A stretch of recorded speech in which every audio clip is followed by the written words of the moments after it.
ସକାଳର ସୌନ୍ଦର୍ଯ୍ୟ ଏମିତି ଏକ ଭିନ୍ନ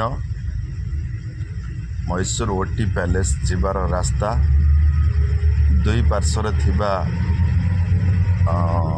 ଗୁଆ ଗଛ ଏବଂ ନଡ଼ିଆ ଗଛର ଯେଉଁ ପରିବେଶ ତ ସକାଳର ଭିଉ ଏମିତି ଏକ ଦିନ ଆମେ ଆଜି ଆସି ପହଞ୍ଚିଛୁ ମହୀଶୂର ଓଟି ପ୍ୟାଲେସ୍ ପାଖରେ। ତ ବର୍ତ୍ତମାନ ଏଠୁ ଆଉ 35 କିଲୋମିଟର ଗଲା ପରେ ପଡ଼ିବ ମହୀଶୂର ଓଟି।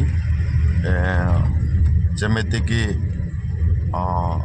ତାମିଲନାଡ଼ୁର ଗୋଟେ ସୁନ୍ଦର ଏକ ସୌନ୍ଦର୍ଯ୍ୟ ଜାଗା।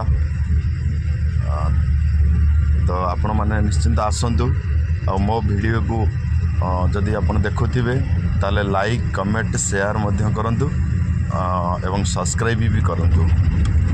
ଜୟ ଜଗନ୍ନାଥ।